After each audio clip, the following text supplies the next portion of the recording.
ఇండియాలోనే #1 varicose veins hospital Avis vascular centre. నమస్తే రమగారు. నమస్తే జయ. రమగారు, సంకటహర చతుర్థి దీని యొక్క విశిష్టత, ఆ రోజు అసలు మనము ఆచరించాల్సిన విధి విధానాలు, ప్రత్యేకమైన పూజలు అందరూ చేసుకోవచ్చా? ఏంటి రమగారు అసలు? ప్రతిసారి మాట్లాడదాం జయ. మనం ప్రతి సంవత్సరం వినాయక చవితి అప్పుడు ఇది చెప్తూ ఉంటాం. సంకటహర చతుర్థి అంటే నెలకి 2 సవితులు వస్తాయి. మనం ఎట్లా వెళ్తాం, మన కాలం ఎలా నడుస్తుంది, మంది డేట్ల ప్రకారం పోతుంది. అవును, 1, 2, 3, 4 నుంచి 30 దాకా లేదా 31 దాకా, కొండకుతో 27, 28 దాకానే. అంతే అంతే. అయితే మన హిందూ దీని ప్రకారం, భారతీయ పాత విధానం ప్రకారం చాంద్రమానం నడుస్తుంది. ఈ చాంద్రమానం అంటే చంద్రుడి యొక్క కదలికలతో మన డే మారుతుంది అనమాట.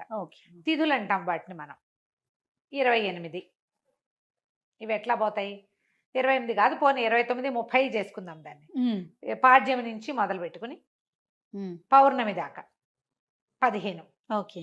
అక్కడి నుంచి 16వ రోజు నుంచి మళ్ళీ పాడ్యం నుంచి మొదలు పెట్టుకుని అమావాస్య దాకా. ఓకే. ఇట్లా మన తిథులు నడుస్తూ ఉంటాయి. ఇందులో ప్రతి నెల 2 పాడ్యములు రావాలి, 2 విధియలు, 2 తదియలు, 2 చవితులు, 2 పంచములు, 2 షష్ఠులు, 2 సప్తములు, అన్ని 2 రావాలి. 2 రానివి ఏమిటి? ఒకటి పౌర్ణమి, రెండోది అమావాస్య. అవి మాత్రం సింగిల్ డేట్స్. చతుర్దశులు, త్రయోదశులు, దశములు, ఏకాదశులు అన్ని 2 రావాల్సింది. ఏకాదశి నియమం మనకి సాధారణంగా ఉంటుంది. ఎట్లా? శుక్ల ఏకాదశి, బహుళ ఏకాదశి. ఏకాదశి నాడు ఉపవాసం ఉండటం, ద్వాదశి నాడు ద్వాదశ పారణ చేయటం మన తాలూకు హిందూ సంప్రదాయం. అలాగే హిందూ సంప్రదాయం ప్రకారం నెలలో వచ్చే 2 చవితులని మనం వినాయక ఆరాధన చేయవచ్చు. ఓకే. ఈ చవితి ఆరాధన మనం ప్రత్యేకంగా ఎప్పుడు చేస్తాము? వినాయక చవితి చేసుకుంటాం. ఒక శుక్ల చవితి సంవత్సరంలో ఒక్కసారి, వినాయక శుద్ధ చవితి నాడు, అది మన భాద్రపద శుద్ధ చవితి నాడు వినాయక వ్రతకల్పం చేసుకుంటాం. వినాయకుడి పుట్టినరోజని, ఆ రోజునే ఆయనకి గణాధిపత్యం లభించిందని, వాళ్ళు ఆయన్ని పూజిస్తే అన్ని విఘ్నాలు తొలగిపోతాయని గణాధ్యక్షుడని ఆయన్ని కొలుచుకుంటాం. అలాగే ప్రతి నెలా వచ్చేటువంటి కృష్ణ చవితి నాడు, బహుళ చవితి నాడు వినాయక ఆరాధన చేస్తే సమస్త విఘ్నాలు తొలగిపోతాయి అనేది ఒక ప్రత్యేకమైన నియమంగా చెప్తారు. ఓకే. ఈ నియమాన్ని మనకంటే ఎక్కువగా తమిళులు పాటించేవారు. వాళ్ళు ఎక్కువ పాటిస్తారు. మనకి జాతకంలో కేతు ప్రభావం ఎక్కువగా ఉన్నా, ఏ పనైనా మొదలుపెట్టి ఎప్పటికీ అవ్వకపోతున్నా, పిల్లలు చదువుల్లో వెనకపడుతున్నారనిపించిన, దీనికి మన ఇంట్లో ఉండాలి వ్రతము నియమము ఏం లేదు. పెద్దవాళ్ళు చెప్పిందే చెయ్యాలి, మన ఇంట్లో లేకపోతే చేయకూడదు అలాంటిది ఉండదు. సార్వజనీయమైన వ్యవహారం, ఎవరైనా చేసుకోవచ్చు. మనమే ప్రాబ్లమ్స్లో ఇరుక్కుంటున్నాం. ఏ పనైనా మొదలు పెడితే అవటం లేదు, అన్ని అడ్డంకులే దానికి. ఓకే. వ్యాపారాలకి, చదువులకి, ఇంట్లో ఏదైనా వస్తువులు తరచుగా పాడైపోవటం, ఇది కూడా జ్ఞాపకం పెట్టుకోండి. మిక్సీ రిపేర్ చేయిస్తావు, వెట్ గ్రైండర్ పడుకుంటుంది. దానికి ఏదో చేయిస్తావు, వాషింగ్ మెషిన్ ప్రాబ్లం వస్తుంది, అది అయిపోయింది, సూయింగ్ మెషిన్ పడుకుంటుంది. ఇట్లా రిపేర్లు చేస్తూ ఉన్న వాళ్ళు ఉంటారు చూడు. నేను కూడా ఉన్నా ఆ లిస్ట్ లో. అవునండి. నేను ఒకటి రిపేర్ చేస్తే ఇంకోటి వస్తుంది. ఒకటి మొదలు పెడితే పాపం లిస్ట్ వస్తూనే ఉంటుంది. మా వాళ్ళ ఇంట్లో ఎక్కిరిస్తున్నారు, ఒకటి రిపేర్ చేయకుండా ఉంచుకుంటే అది ఒకటే ఉంటుంది నీకని. అట్లా ఒకటి వస్తుంది. ఏమీ లేవనుకో, మెళ్ళ పెట్టుకుంటే నల్లపసలు కొలిసేనే టిక్కని విరుగుతుంది, ఆ పస విరిగిపోతుంది. నిజంగా నిజం రమ్మ గారు. చెవిదుద్దులు సీలలు విరిగిపోతాయి. కొంతమంది జాతకాలు ఉంటాయి చూడండి, ఒక వరుసగా వస్తాయి, ఆగితే మళ్ళీ ఆగిపోతాయి. 2 సార్లు 2 బంగారపు వస్తువులు అయినాయి. ఓ వారం ఏమో ఒక 15 రోజుల్లో ఒక మొదటి ఫోర్ట్ నైట్ లో చెవిదుద్దు సీల బిళ్ళ విరిగి చేతిలోకి వచ్చింది, పొల్లేమో ఆ గొట్టంలో ఉండిపోయింది. ఇదేమిట్రా ఇలా అయింది, దీన్ని చేయించాలి అనుకుంటున్నా. సరిగ్గా 15 days తిరగగానే చిన్న గొలుసు ఒకటి పెట్టుకుంటాను నేను, హుక్ దగ్గర విరిగింది. దాన్ని రిపేర్ చేయించా, చెవిది ఈ గొలుసు విరిగింది. గొలుసు ఇంకా రిపేర్ చేయించలేదు, ఉంచారు. మళ్ళీ ఇంకోటి వస్తుందని. నెక్లెస్లు అవి లింకులు ఊడిపోతే ఏం చేస్తాను, అలా అనిపిస్తుంది నాకు. ఇలాంటి వాళ్ళు వీళ్ళందరూ సంకటహర చతుర్థి చేసుకోవచ్చు.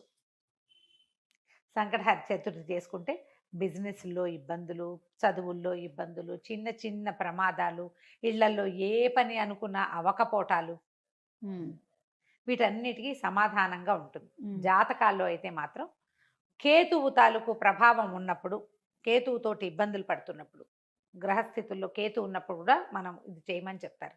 ఏదైనా ఇంటి ప్రయత్నం చేస్తున్నప్పుడు ఆగిపోతుంది, అప్పుడు కొన్ని వారాలు మొక్కుకుని మనం కొన్ని నెలల పాటు చవితులు చేసుకోవచ్చు. ఈ చవితి చేసుకోవడానికి పెద్ద విశేషమైన చేత ఏమీ లేదు. సింపుల్ వినాయక పూజ.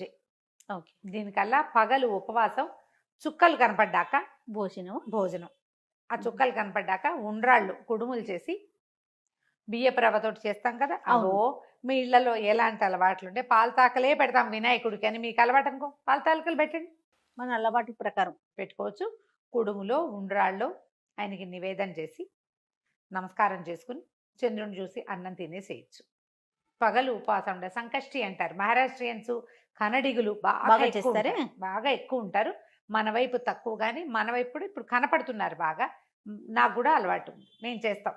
అంటే కమ్యూనిటీ వైజ్ గా చేస్తారా రమ్మగారు? అలా ఏం ఉండదమ్మా, అలా ఎవరైనా చేసి ఇది ఓ పెద్ద పూజ హడావిడి ఏం లేదు కదా, అది ఏకాదశిలానే. ఏకాదశిలాగానే, కాకపోతే మనం వినాయకుడికి కొలుస్తాం. ఇది సంకటహార చతుర్థి. మనకి కష్టాలు ఇబ్బందులు ఉన్నప్పుడు రుణ విమోచన గణపతి స్తోత్రం అని ఒక ప్రత్యేక స్తోత్రం ఉంది. ప్రణమ్య శిరసాదేవం గౌరీపుత్రం వినాయకం ఇలా స్టార్ట్ అవుతుంది. ఆ స్తోత్రం చదువుకోవచ్చు. అబ్బాయి అవేవి రావండి, సుముఖశ్రీగదంత్య కపిలో గజకర్ణికః మనకు వచ్చు కదా, అంతే. ద్వాదశ నామాలు అవి చదువుకోండి. వినాయకుడికి కొంచెం గరిక, వాకిట్లో ఎక్కడైనా పెరళ్లలో ఉన్న బాల్కనీ కుండీల్లో ఉంటే గరికని పెక్కకుండా ఉంచుతా నేను, ఆ వినాయకుడు పెట్టుకోవచ్చు అని చెప్పి, బుధవారం నాడు పెట్టచ్చులే అని. ఆ 2 గరిక పోచలు వినాయకుడికి సమర్పించడం, ఉండ్రాళ్ళు సమర్పించి నమస్కారం చేసుకోండి.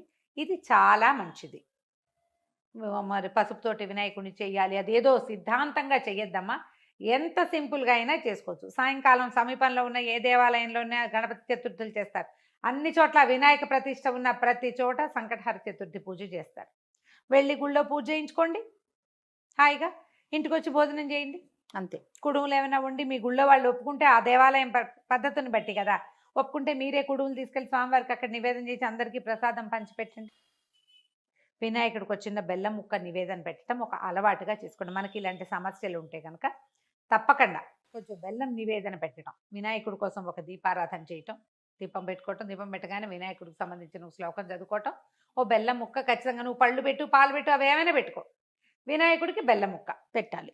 ఇలా నివేదన పెడితే మనకి చాలా సమస్యలు తీరుతాయి. ఆ ప్రతి నెల చూసుకోండి, క్యాలెండర్లో ఉంటుంది. మీరు ఈజీ మెథడ్ ఏంటి, క్యాలెండర్లో నోట్ చేసి పెట్టుకోండి. ఇందులో మళ్ళీ ఒక స్పెషల్ ఉంది. మంగళవారాలు గనక ఈ చతుర్థి వస్తే చాలా విశేషం. అంగారక చతుర్థి అంటారు దాన్ని. అది చాలా విశేషమైంది. అది ఎక్కువ సమస్యలు తీరుస్తుంది, ఇంకా ప్రాబ్లమ్స్ తీరుస్తుంది. దీనివల్ల బ్రహ్మాండం బద్దలైపోయి వారికి ఏదో వస్తుందని కాదు, కొన్ని జాతకపరమైన సమస్యలు తీరుతాయి. ఏ పనులు కానప్పుడు మనకు ఒక శాంతిగా ఉంటే చికాకు తగ్గినా చాలు కదా అమ్మగారు, ఏదో వచ్చి మీద పడక్కర్లేదు. జస్ట్ మనకు ఉన్న ఆ చికాకు, ఆ బాధ, మనసు శాంతిగా ఉంటే అదే చాలు. అంతకంటే ఆటోమేటిక్ గా సమస్యలు పరిష్కారం అవుతాయి. అవును, అలా చేసుకోవచ్చు. మంగళవారం చతుర్థి వచ్చిందనుకో ఇంకా కంఫర్టబుల్ గా ఉంటుంది. 40 చేయొచ్చు, ఇవి 40 చేయొచ్చు, 21 చేయొచ్చు, 5 నేను 7 లెక్క పెట్టుకుని కూడా చేస్తా. ప్రతి నెల సంకటహర చతుర్థి నాడు పొద్దున్నే మా అక్కయ్య నేను ఒకళ్ళు గుర్తు చేసుకుంటాం ఇవాళ చతుర్థి అని. ఓకే, జ్ఞాపకం చేసుకుని మా ఇద్దరికి అలవాటు ఉంది. నాకు కొంచెం వినాయక ఇవి కూడా ఎక్కువ కదా, ఎక్కువ శ్లోకాలు చదువుకుంటాను. నేను చిన్నప్పుడు చదువుకున్న తొండమున ఏకదంతమును కూడా చదువుతారు రోజు నేను, నాకు అది అలవాటు. ఎవరి అలవాట్లు వాళ్ళవి కదా, మీరు అలవాటు చేసుకోండి. ఏదైనా ఇలాంటి సమస్యలు ఉన్నప్పుడు ఇట్లా చేసుకోవచ్చు. ఇది కొన్నాళ్ళు చేసి మానేయచ్చా లాంటి ప్రశ్నలు వస్తాయి ఎంతసేపు. కొన్ని వారాలు నియమంగా పెట్టుకోండి, కొన్ని నెలలు, ప్రతి నెల సంకటహర చతుర్థి చేయాలి. 2 సార్లు సంవత్సరం 2 సార్లు వస్తుంది కదా, మీరు కృష్ణ చతుర్థి మామూలు చతుర్థి కూడా చేసుకోవచ్చు. లేదా నేను సంకష్టే చేస్తాను అంటే కనుక సంకష్టులు మాత్రమే చేసుకోవచ్చు, సంకటహర చతుర్థి మాత్రమే చేసుకోవచ్చు. ప్రతి నెల చేస్తే ఇప్పుడు సంవత్సరం చేద్దామని మొక్కున్నాం అనుకోండి, 12 అవుతాయి. ఒకవేళ మధ్యలో ఒక నెల పీరియడ్ వచ్చింది, ఆడవాళ్ళకి సమస్యలు వస్తాయి, ఇంకోసారి మళ్ళీ మొదలు పెట్టక్కర్లేదమ్మా, కంటిన్యూ చేసుకోవచ్చు. దీనికి మీరు ఈజీ మెథడ్ ఏంటంటే, ఇప్పుడు స్మార్ట్ ఫోన్లు వచ్చినాయి కాబట్టి స్మార్ట్ ఫోన్లో చూసుకుని పెట్టుకోండి డేట్లు. నేనైతే క్యాలెండర్లో రౌండ్ ఆఫ్ చేసి పెట్టుకుంటా ఇవాళ చతుర్థి అని. వాళ్ళు కూడా ఎర్ర వినాయకుడు బొమ్మ వేస్తుంటారు, అక్కడ వినాయకుడు బొమ్మ కనపడుతుంది, టీటీడీ వాళ్ళ దాంట్లో కనిపిస్తూ ఉంటుంది. సో గుర్తుపెట్టుకుని ఆ రోజున మీరు చేయవలసింది ఏంటి, వినాయకుడికి సంబంధించిన స్తోత్రం చదువుకోవటం, 2 గరిక పోచలు తెచ్చి వినాయకుడికి సమర్పించడం, కొంచెం కుడుములో ఏవైనా నివేదన చేయటం, పగలు ఉపవసించి చంద్రుడు కనపడ్డాక దండం పెట్టుకుని భోజనం చేయటం చేసి చూడండి. మీకు చాలా ఇబ్బందులు తొలుగుతాయి. పెద్ద విశేషంగా ఏదో మాత్రం కాదు, మంచిది. మీకు ప్రధానమైనది ఏంటంటే ఇబ్బందులు తొలుగుతున్నట్టు కనపడుతుంది కానీ. అది రైట్ అమ్మగారు. నమస్తే. నమస్తే.